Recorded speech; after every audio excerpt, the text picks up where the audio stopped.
ಶ್ರೀ ಪರಮಾತ್ಮನೇ ನಮಃ.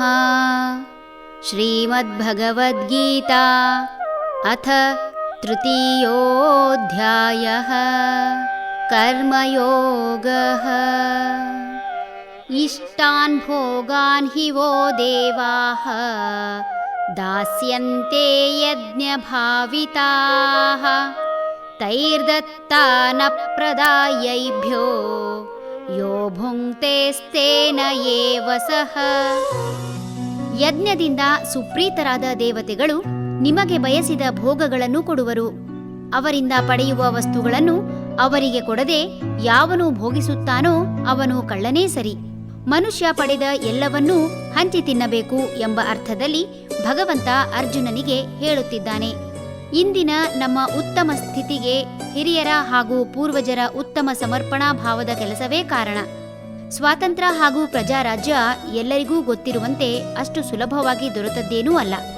ಅಸಂಖ್ಯಾತ ಜನರ ಬಲಿದಾನ, ಹೊಟ್ಟೆ ಬಟ್ಟೆ ಕಟ್ಟಿಕೊಂಡು ಹಗಲಿರುಳು ಹೋರಾಡಿ ತಾನು ತನ್ನದು ತನ್ನವರು ಎಂಬುದನ್ನೆಲ್ಲ ಬಿಟ್ಟು ಈ ದೇಶಕ್ಕಾಗಿ ತಮ್ಮದೆಲ್ಲವನ್ನೂ ಸಮರ್ಪಿಸಿದ ಯಜ್ಞಾರ್ಥಿಗಳಿಂದ ಈ ದೇಶ ಉಳಿದಿದೆ, ಬೆಳೆದಿದೆ. ಒಂದು ಮರದ ಹಣ್ಣನ್ನು ಆ ಮರ ನೆಟ್ಟವರಷ್ಟೇ ತಿನ್ನುತ್ತಾರೆ ಎನ್ನಲಾಗದು. ಒಂದು ಮನೆ ಕಟ್ಟಲು ಬೇಕಾಗುವಂತಹ ಮರ ಅದೆಷ್ಟೋ ವರ್ಷ ಹಳೆಯದಾದರೆ ಮಾತ್ರ ಮನೆ ಕಟ್ಟಲು ಉಪಯೋಗಿಸಲು ಸಾಧ್ಯ. ಇಂತಹ ಮರಗಳನ್ನು ನೆಟ್ಟವರು, ಕಾಪಾಡಿದವರು, ಹಣ್ಣನ್ನು ತಿಂದು ಅದನ್ನು ತನಗರಿವಿಲ್ಲದಂತೆ ಸೃಷ್ಟಿಗೆ ಸಹಾಯ ಮಾಡುವ ಪಕ್ಷಿಗಳು, ಹೀಗೆ ಎಲ್ಲರಿಂದ ಈ ಪ್ರಕೃತಿ ಉಳಿದಿದೆ, ಬೆಳೆದಿದೆ. ಈ ಪ್ರಕೃತಿಯಿಂದ ಬರುವ ಎಲ್ಲವನ್ನೂ ಕೂಡಿಟ್ಟು ಕೃತಕ ಅಭಾವ ಸೃಷ್ಟಿಸಿ ಇದರಿಂದ ಹೆಚ್ಚು ಪಡೆಯುವವನು, ಕೂಡಿಟ್ಟಲ್ಲೇ ಕೊಳೆತು ಹಾಳಾಗುವುದಕ್ಕೆ ಕಾರಣನಾದವನು ಎಲ್ಲರೂ ಕಳ್ಳರೇ ಸರಿ. ದೇಶ ಸೇವೆಯೇ ಈಶ ಸೇವೆ ಎನ್ನುವವರು ಸಾಕಷ್ಟು ಜನರಿದ್ದಾರೆ.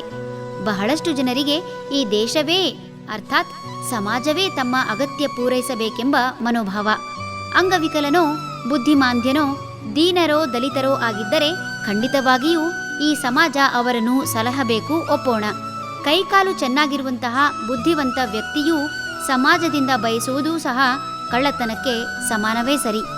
ತಮ್ಮ ಸ್ವಾರ್ಥ ಸಾಧಿಸಲು ಸೋಮಾರಿತನಕ್ಕೆ ಎಡೆಮಾಡಿಕೊಡುವ ಮಾರ್ಗ ಸೃಷ್ಟಿಸುವವರು ಕಳ್ಳರೇ ಸರಿ.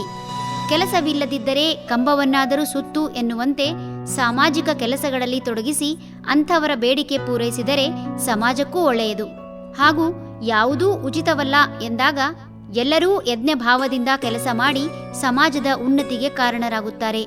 ತಂದೆ ತಾಯಿ ಬಂಧು ಬಳಗದಿಂದ ಬಂದದ್ದನ್ನು ಅವರ ಸೇವೆ ಮಾಡುವ ಮೂಲಕ, ಹೀಗೆ ಸಮಾಜದಿಂದ ಪಡೆದದ್ದನ್ನು ಸಾಮಾಜಿಕ ಕಾರ್ಯ ಮಾಡುವುದರ ಮೂಲಕ, ಇಲ್ಲವೇ ತೆರಿಗೆ ಕಟ್ಟುವ ಮೂಲಕ, ಇಲ್ಲವೇ ದೇಶ ಹಾಗೂ ಸಮಾಜವನ್ನು ಕಾಯುವುದರ ಮೂಲಕ, ಗಿಡ ನೆಡುವ ಮೂಲಕ ಮಾಡದಿದ್ದರೆ ಅಂಥವರು ಕಳ್ಳರೇ.